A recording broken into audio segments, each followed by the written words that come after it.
Why did you want to be a cosmonaut? Потому что это самая интересная Because работа it's в the мире. most interesting job in the world. Это то, что я It's чаще всего отвечаю, это действительно правда. It's Ни really одна true. другая It's really работа so. в No мире не other сочетает в job себе in the так world много профессий. combines as many professions and specialties as Космонавт, астронавт — это что-то the profession of a уникальное, cosmonaut or astronaut. It's действительно something должен знать unique. You have to know everything. всё. Языки, инженерию, Languages, науку, engineering, где science, полеты на самолетах, survivals, в воду ходить. И diving, астрономия, astronomy, медицина, medicine, психология, healthcare, всё, что вы можете psychology, anything you can think of. профессия космонавта или астронавта. Anything you can think of is combined by this profession. Этой индустрии And being part of this industry is новые подходы, very interesting. You have new technologies, new approaches, and you're always on the edge, so to say. You always know the latest developments. It's very interesting to live this life. It's very interesting to train for this life. That's why I became cosmonaut. Let me get you to tell us a little more about how you got to that point. Let's start with your hometown. Tell me about where you grew up and what your childhood was like. Я родился в Москве. I was born У нас in достаточно Moscow. мало космонавтов, выходцев из We have very few cosmonauts that were born and raised in the capital of Russia, but I was born and raised in the center of Moscow, historical center of Moscow, 5 minutes from Kremlin.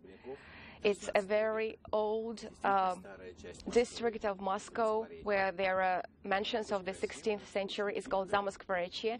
It's a very quiet place, very beautiful place. Вот центр Москвы. So it's the historical center of Потом я Moscow. учился в...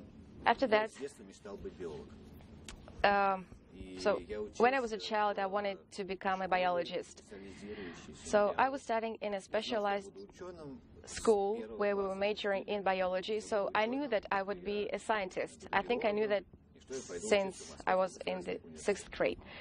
Куда я I пойду? knew that I would То есть как-то try to go to the Moscow State University, so yes, of course I was studying there.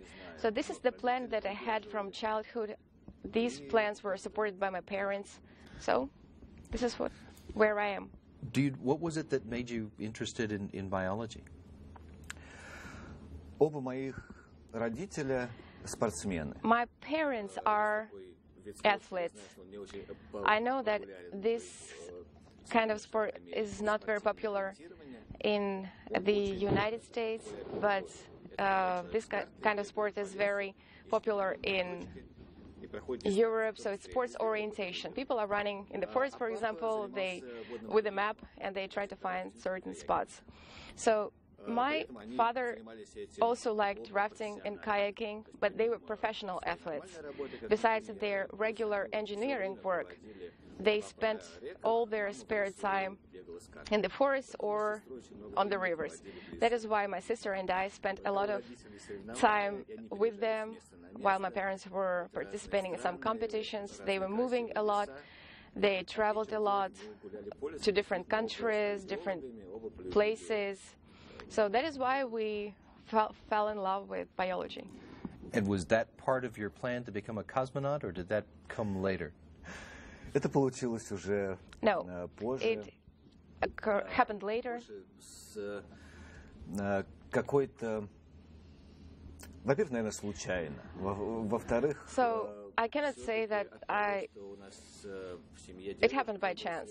My grandfather was a space engineer, and we had a lot of respect to the elder generation. And at some point, I got a proposal from IBMP to try to do that. So this profession combines biology and space, and I realized, oh my God, this is going to be exciting because it combines two of my favorite areas. I was also studying in NIH in the United States. I graduated. So как раз вот и случайность появилось. И уже потом, когда я начал работать там, after that, when I started working in the space industry, I decided, why not? Why not to become a cosmonaut? And before I get too far away from it, your grandfather was not just a space engineer. Your grandfather played quite a prominent role in the early Russian Soviet space programs, right? да, дед был действительно Yes, that is true. My grandfather was a talented engineer, and he was designing radio control systems. In 1943, he was the first engineer to invent radars. учеными из Великобритании. British scientists discovered these technologies, but a radar as a device was created on the plant that was headed by my grandfather, which played a huge role in World War II. As you know, that German Nazi aviation was one of the best in the world. After that, he became part of the group of engineers who were traveling to Germany after the war, and they were learning a lot from the German space program. So as you know, it played a huge role in the Russian space industry development as well. Of course, our technologies were not as developed as theirs at that time. So my grandfather became one of the 6 chief designers headed by Sergey, and he was majoring in satellites, radio control, and radars. Until his death, he was the head of these areas in this group, and he was one of the chief designers of Sergey Korolev.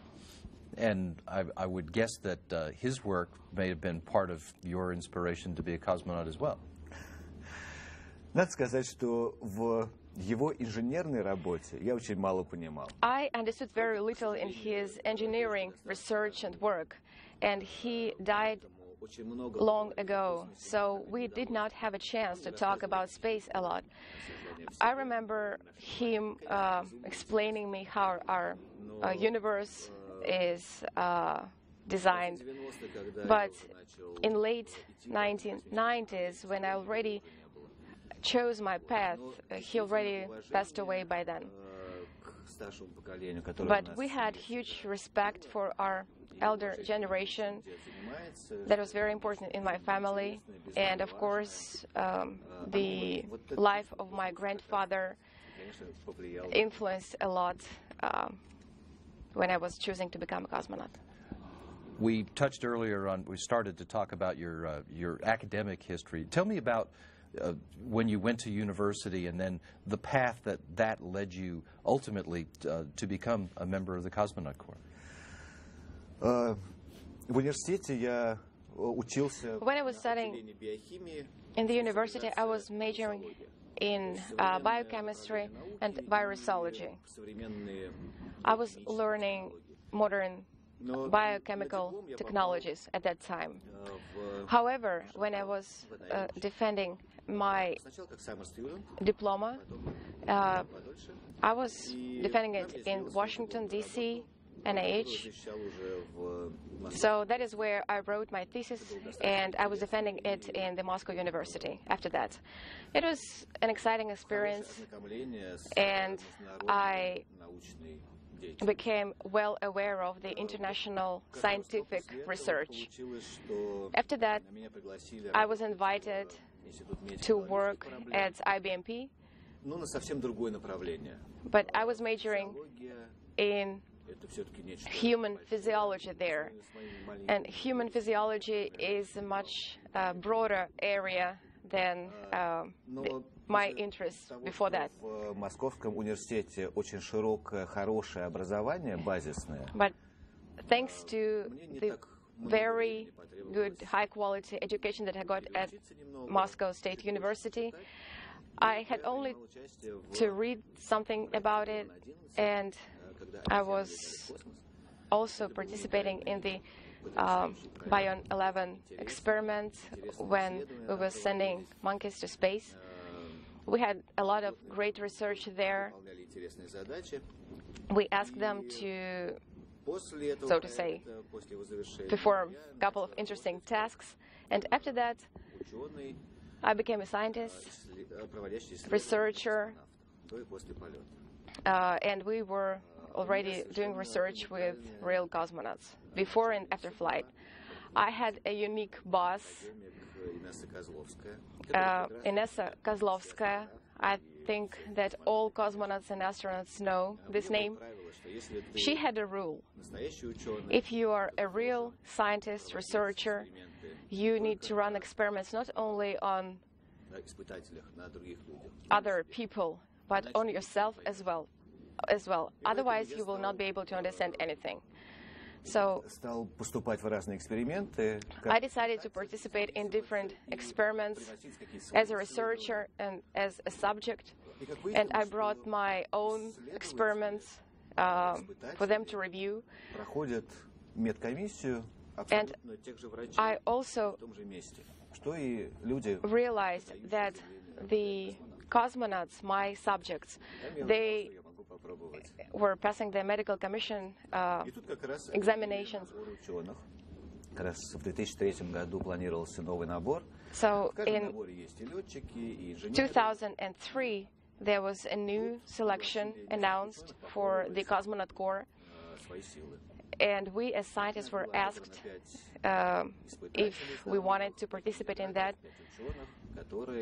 So 5 people were selected, 5 researchers, 5 subjects, and 5 people had to go the whole cycle of this selection. And I must say that the selection in Russia is much more complicated than in the United States. We have higher medical requirements, and it's longer in time. So the selection itself took approximately 4 years. I was the one who passed all these tests. And now you got the job, you're preparing to fly to space for the first time.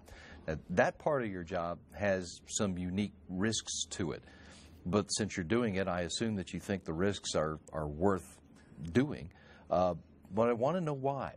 What is it that you think we human beings, what is it that we get? What is it that we learn from flying people in space that makes it worth taking the risk?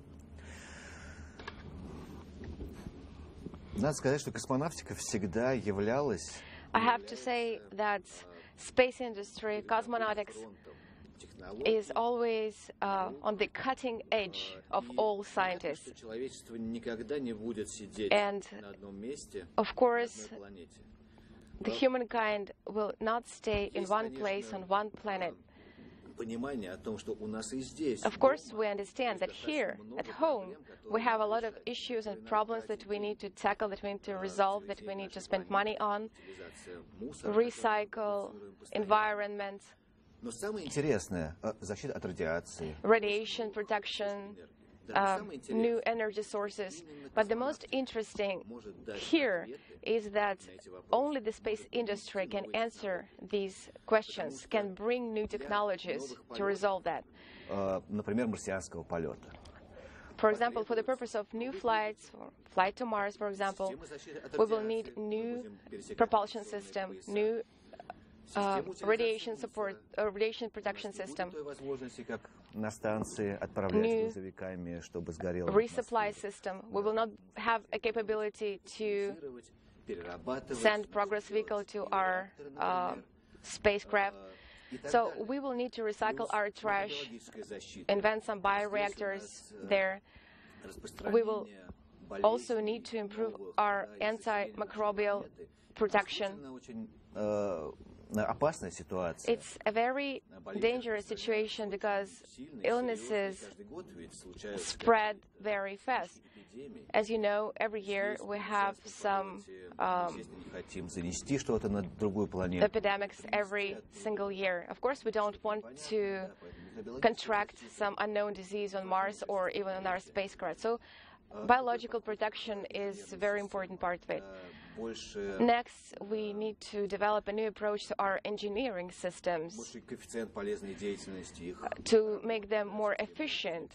For example, life support system, we need to make them more reliable. So, space industry has always been a source of innovations, and I'm pretty sure that it will be so in future as well. So, we have new experiments. iRobot, automatic vacuum cleaner. I think every household has it. So it's cleaning while you're at work. So it's one of those wonderful examples. Such technologies are in high demand in the world and in space. So these are very small examples that really prove that our job is very important. It's very interesting why we should spend money on and why young people should participate in it and spend their lives on it.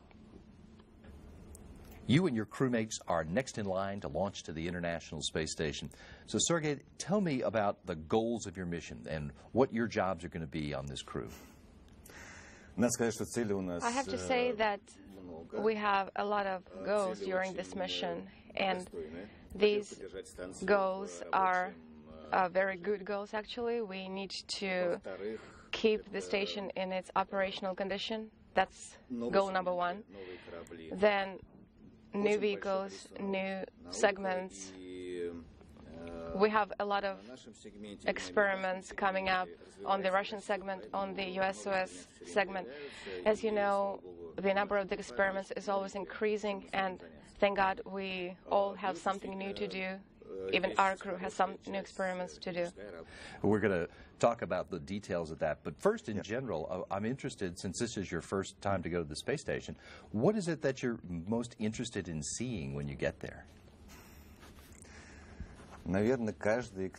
Probably everyone who goes to space can see. Probably everyone who goes to space is looking forward to seeing our planet. It's an amazing view. That's what I heard. And some unforgettable impressions. That's what I'm looking forward to. Everything else besides that is everyday routine, even though sometimes it can be very interesting, but this is what we were training for. I've been training for it during 10 years.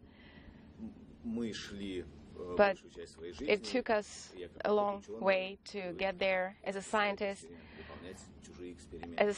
I've been performing a lot of experiments as well, so I'm looking forward to this work as well. But the most important thing is to be on the station to see our wonderful planet. The assembly of the station is all but complete right now, and so the emphasis for the crews are on the science research that you're talking about. How do you convey to people the potential for what you can learn? I mean, why are the things that we can learn in space important to people on Earth?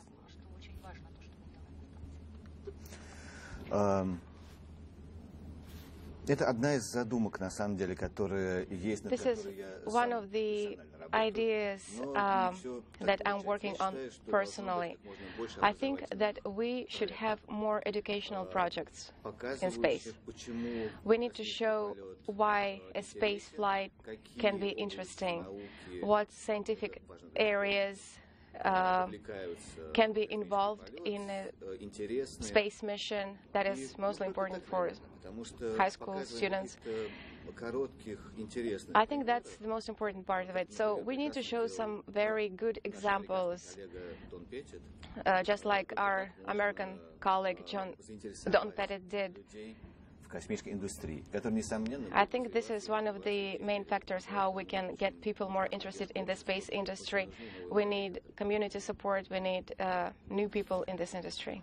One of the major areas of concentration for the science that's going on board the station is to find out how being in that environment affects the human body, and of course to try to find ways to mitigate those effects.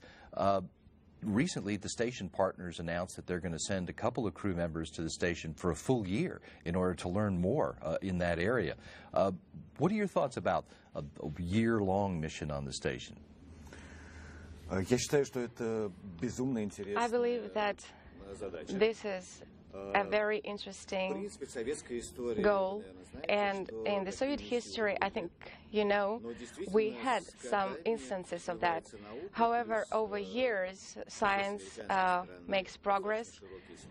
And here on the US side, we see that a lot of universities are participating in this research. They have new approaches, they have new ideas. And in particular, as a space medicine specialist, I can say that we have a lot of open issues here, a lot of problems even that we need to tackle. Even if we're going to fly to Mars, we cannot solve the issues that we might encounter during this space. We can solve them on board of the space station. That is a reasonable approach. Would you like to go for a full year yourself? Yes. Let's talk about the science that you're going to do in this area. As I said, we're trying to find out how, in many different ways, that environment impacts a human body. Can you give me 1 or 2, 3 examples of the human life sciences experiments that you're going to be working on during your mission? First, what we encounter on board the space station, I think you can easily see that on our pictures or during the hatch opening ceremony, is the redistribution of liquid in your body. On Earth, here, most of our liquids is stored, so to say, in the lower parts of the body. But if you look at the cosmonauts who just arrived on board the station, you see that their faces are a little bit bigger because the liquid goes up in their body. This effect goes away with the passage of time. And that means that the longer our mission is, the less our muscles work, and the body understands that we don't need these muscles anymore. That's why these muscles are can be destroyed or damaged with the passage of time. However, we're constantly working on both segments, how to mitigate all those effects. We need to exercise twice a day. Then we lose calcium in our bodies. That affects our bones, our teeth. This is the result of the lack of gravity on board the station. That is why we need to introduce some countermeasures to prevent that. So these are main changes in our body that happened during the spaceflight era. Quite a few minor changes are in our bodies as well. Are there other experiments, specific experiments looking at how the environment affects different systems of the body, different parts of the body? Yes, I have to say that we have some separate respiratory experiments. We have a separate experiment where we will study the density of bones, and I know that we started this experiment many years ago. So we need to track what changes happen in our bodies and which parts of the body happen. We will start a new experiment to improve the countermeasures system. It's more of a physical exercise experiment. And we also pay a lot of attention to the vestibular experiments as well.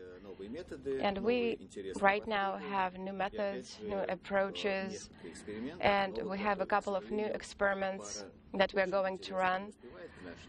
Unfortunately, 2 of these experiments will not fall in our mission, but I hope that our colleagues in the next mission will perform them. This area of research is actually one of your specialties from your work before you were a cosmonaut. Tell us about your professional background that is specific to this area. I was majoring in the countermeasures system and the system of arbitrary movements. So, I mean, those movements that we're doing without thinking about them.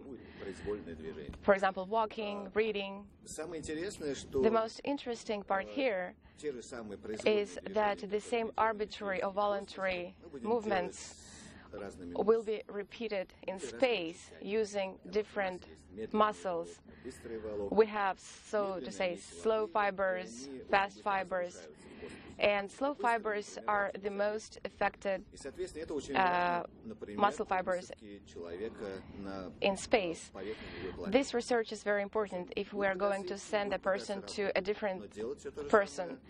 A person can land on a different planet, but he will use different muscles to perform his tasks. So we are currently researching how to change that, how to cope with that. So that was my major as well.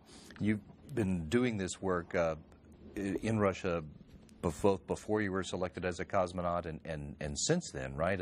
And have even done lengthy simulations of that kind of being isolated, is the word I'm trying to say. What was that like for you? Надо сказать, что это очень интересный был эксперимент. It was a very interesting experiment. I have to say, it was called Mars 500. So we were simulating Mars mission on Earth. But it was more of a psychological experiment for us, because if on board the station we can call the MCC, call our friends, our families, at any moment of time, during that experiment, we could receive one letter from our family once a week. We received very little news on board the station. So it was a psychological isolation, so to say. There were 6 people during this experiment. They were great guys, I have to say. But in a couple of months, when you see the same faces, smell the same odors, we see some changes. How we approach work, we become hyper-emotional, both positively and negatively. And we had to understand how to advance science in these circumstances. It was a very interesting experiment. I was the commander, so I had to decide as a commander how to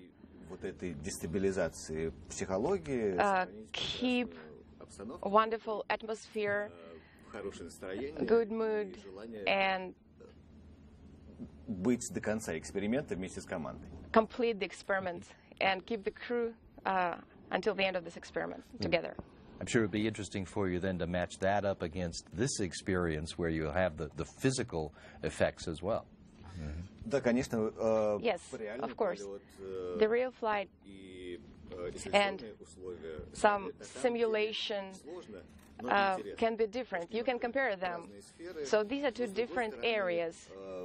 Что-то из реального полета, что, например, мне But будет понятно. some areas from the real flight В марсианском, да, по своим воспоминаниям, это действительно будет хорошо. that I will have to take in the near future. I can take something from that flight and use that during the mission to Mars. So I can compare that. Let's talk about other kinds of science. The space station modules are filled with a lot of very specialized equipment to conduct science research in other disciplines. Tell me about a couple of those other kinds of experiments that you've been preparing to work with, and how those experiments, that kind of research, can have benefits for people who are here on Earth. Надо сказать, что действительно есть несколько. I have to say that there are a couple of very interesting areas Во-первых, востребованность that are of demand here in our industries, in healthcare. For example, if we grow new crystals, if we do the same thing on Earth, we will have gravity, and we will not have a beautiful and wonderful crystal.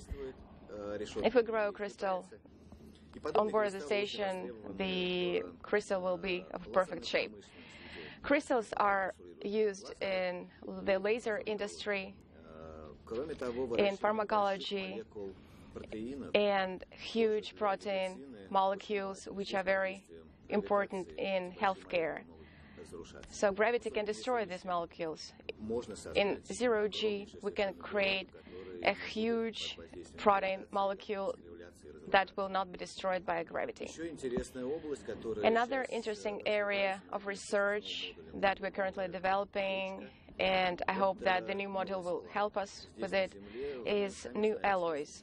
Here on Earth, you know that if you are going to mix a light and heavy material, you will never get a good solution, a new alloy. You can do it in zero-G. You can get the alloys with unique properties that we will be able to use here on Earth in a lot of areas. So it's some work that we will do for our future. So these areas, of course, will bring a lot of benefits to the humankind. That's the kind of work that you're going to be doing as a matter of routine during the 5 to 6 months or so that you're going to be up there. From time to time, there are some more dynamic events, too, and I wanted to ask you about some of that. Early November, for starters, there's a lot of activity. There's crews coming and crews going, and for a while there's going to be 9 people on board the station all at one time. Tell me about that period of time. What is it that's going to happen there? Надо сказать, что это будет интересный. It will be a very interesting stage in our mission. We will arrive when there will be we will arrive on board the station when Fyodor Yuchkin, Luka, and Karen Nyberg will be there. Then Koichi, Rick will join us. I think it will be a very interesting period on board the station. It will be fun as well. But first, we will train MCC and the crew. I think we had this instance on board the Mir station some time ago. So it will be the first time experiment on board the station. Then, as you know, Sochi Olympic Games will start in February 2014, and we will be participating in the Olympic torch relay. And Mikhail Turin and Koichi Wakata will bring an Olympic torch with them to the station. During this short period of time of direct handover that will last for 4 days, Oleg Kotev and I will perform an EVA, one of the tasks of which is to take the Olympic torch to space. And then 2 days later, where we will be seeing off Fyodor Yuchkin, Luka, and Karen, who will return the Olympic torch back to Earth, and the relay will continue from there. It will be wonderful. I'd like to hear more about that spacewalk, which is going to be the first of your time on orbit. Tell me about the work that you and Oleg Kotov have on your plan for that day, including the special activities with the torch itself.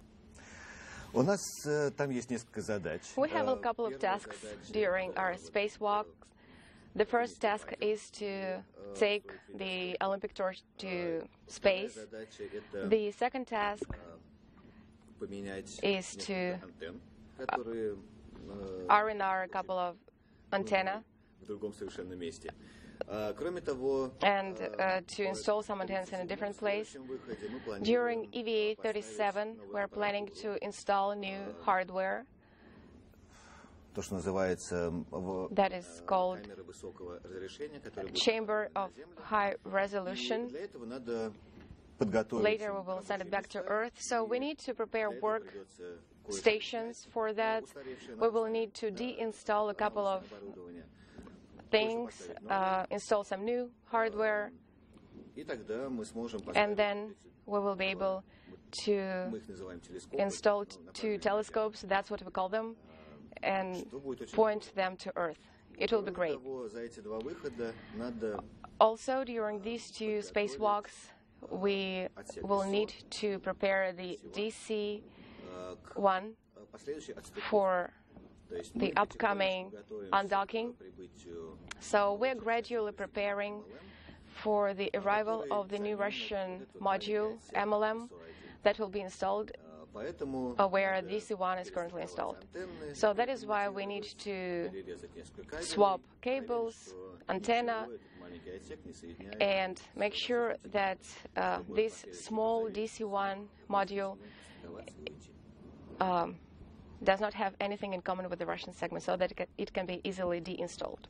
Now, just to make sure I understand, what you've talked about there are some activities that are taking place on 2 different spacewalks, correct? Okay. Yes. On the first one, well, there's still the direct handover and 9 of you on board. That's the one that includes the Olympic torch relay. Are you doing something special with it outside? Or just presenting it, holding it out? Олимпийский факел, маленькая предыстория. So I have some story here. So the Olympic torch has already been in space during the shuttle mission for the first time. If I'm not mistaken, it was before the 1996 Olympics. Then we returned the torch back to Earth and continued its Olympic torch relay on the Cape Canaveral. Unfortunately, we cannot light it in space, so we will simply take it to space and take pictures and some video with the station on the background and with the Earth in the background. It will be a real Olympic torch, so we will simply take it to space, then take it back to the station, and then we will return back to Earth, and it will be lit later, so I think that it will be the last torch that will be lit during the Sochi Olympics relay. Where did the idea for bringing the torch to the station come from? Знать бы это самому. I wish I knew that myself. Honestly, I don't know. Совместная идея Роскосмоса. It was a joint idea of Roscosmos and the Olympics Committee. Олимпийский факел The Olympic torch will be traveling all over Russia, and they will also take it to the bottom of the deepest lake on Earth, Baikal. Then it will be raised to the highest Elbrus mountain. So why the station? Why not? And you had to go quite a ways, though, to become part of the torch relay yourself. Да, получается, что мы как Yes. So we will be part of this whole chain, part of this wonderful relay of the Olympic torch. It's a great idea. The most interesting here is that our relatives, our families will be participating in this relay as well. My wife and Oleg's daughter on Earth will be participating in the relay. Very nice. While we're on the subject of spacewalks, let me go back to that, because there are several spacewalks that are currently in the plan to take place during expeditions 37 and 38. The first one we've mentioned that includes the Olympic torch relay. The second one, I think, is the one that you touched on before, where there's work to prepare the Pirs module for its deorbiting, right? Tell Yes. me about the other spacewalks that are still in the plan in December and January and February, too. Надо сказать, что вообще на нашу экспедицию So запланировано на данный момент. we have currently 7 EVAs scheduled for our mission on the Russian segment, which is a lot. All 7 EVAs will be performed by my commander, Oleg Kotov, but we don't know if we're going to have 7 spacewalks. I will be performing 4 spacewalks, so I have already described the first 2 spacewalks for you. The next 2 spacewalks that I will be participating in will be performed after the MLM, the new module of the Russian segment, arrives to the station. We will need to connect it to the station. Something can be connected automatically, something can be connected during spacewalks. So we will be receiving power from the USOS segment. That is why power cables will be routed from MRM2 to the MLM. There are some other cables that we're going to connect from the SM and from the USOS. So we need to swap a couple of antenna.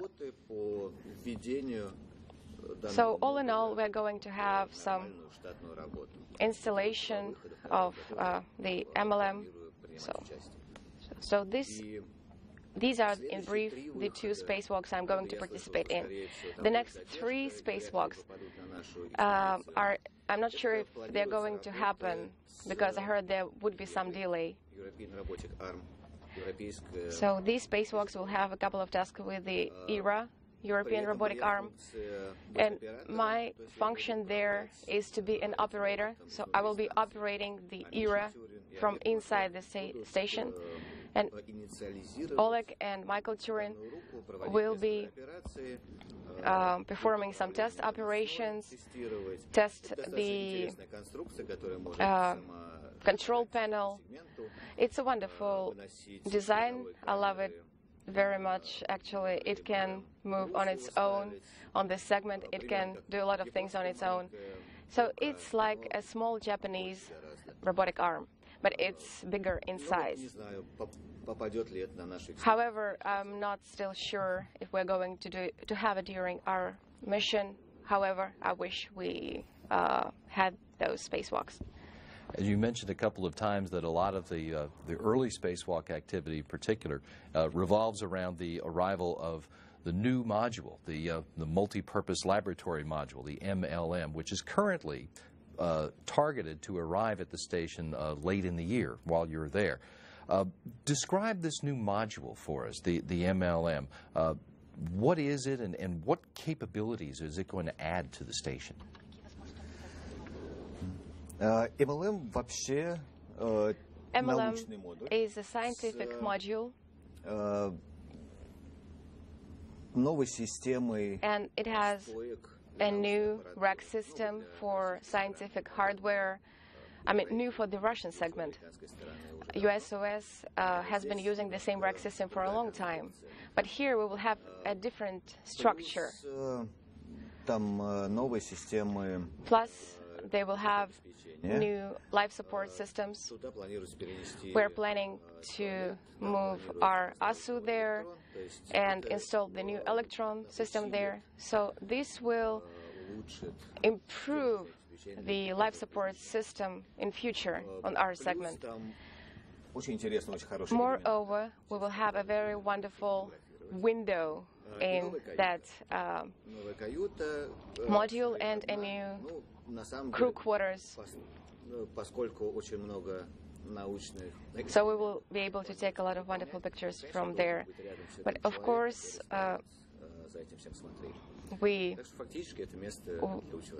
it's a place for a scientist. And we've mentioned that this is going to be docked to the underside of the forward compartment of the Zvezda module. Piers is there right now. So Piers is going to be going away? Да. Yes. После того, как будет запущен right after we launch the MLM, but before its docking, Progress vehicle that is docked to DC-1 will undock DC-1 from the station and will take it with itself while undocking. So DC-1 is a very small module. So a couple of days later, MLM will be docked. Now, the DC-1, the Piers module, has served as the main airlock in the Russian segment of the station. That's correct. Where will spacewalks, future spacewalks from the Russian segment, where will they take place? Мы уже говорили, что первые два выхода. Already said that the first 2 spacewalks will be performed from the DC-1, and the next spacewalks will start from the MLM on the other side of the station. Structurally, it looks very much alike as the DC-1. So I don't think that we will feel any difference where we will start our spacewalks from. So it's the MRM-2 that will become the new airlock for spacewalks. Yes. Okay. The space station gets supplies delivered by a small fleet now of different cargo ships, including some new American commercial cargo ships. And some of these vehicles are scheduled to arrive at the station while you're there. Tell me about these different international vehicles and particularly the ones that you expect you're going to get to see. Надо сказать, что вот именно с этим вопросом So we have a couple of issues in our timeline, in our schedule.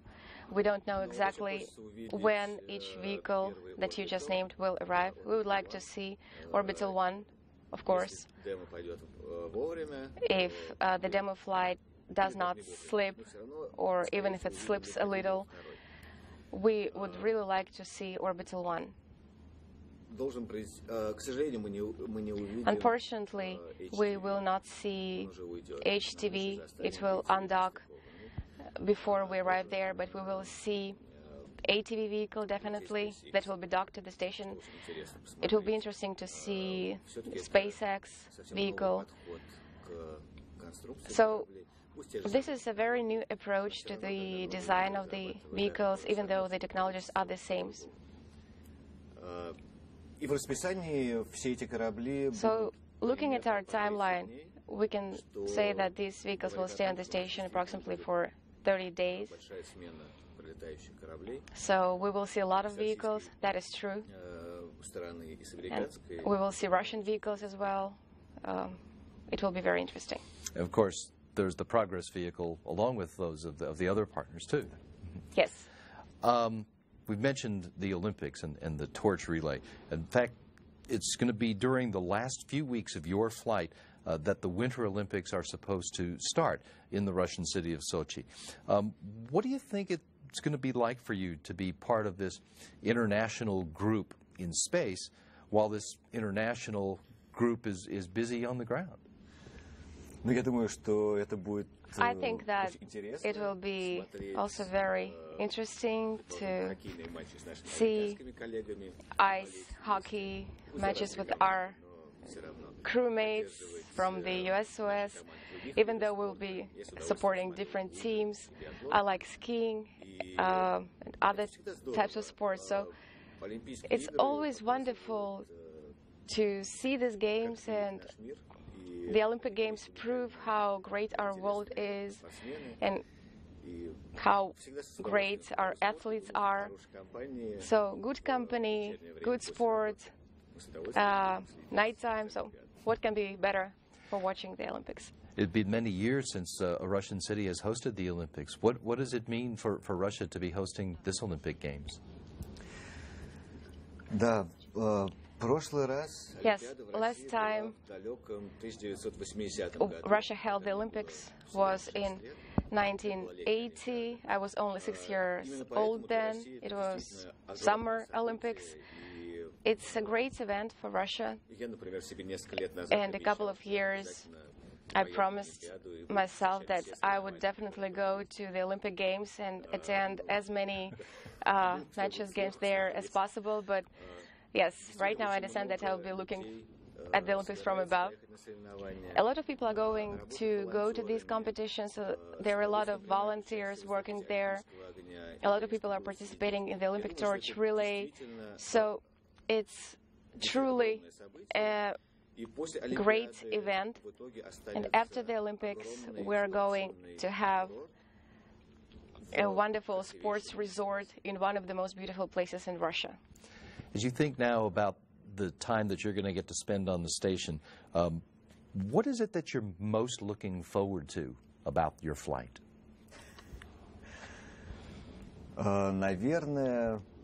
Probably все-таки это опыт. Probably it's the experience that I'm going to learn, the knowledge I'm going to learn from most experienced cosmonauts. It will be the third flight for Oleg and Michael. Rick will have his third flight. Koichi, it will be Koichi's fourth flight.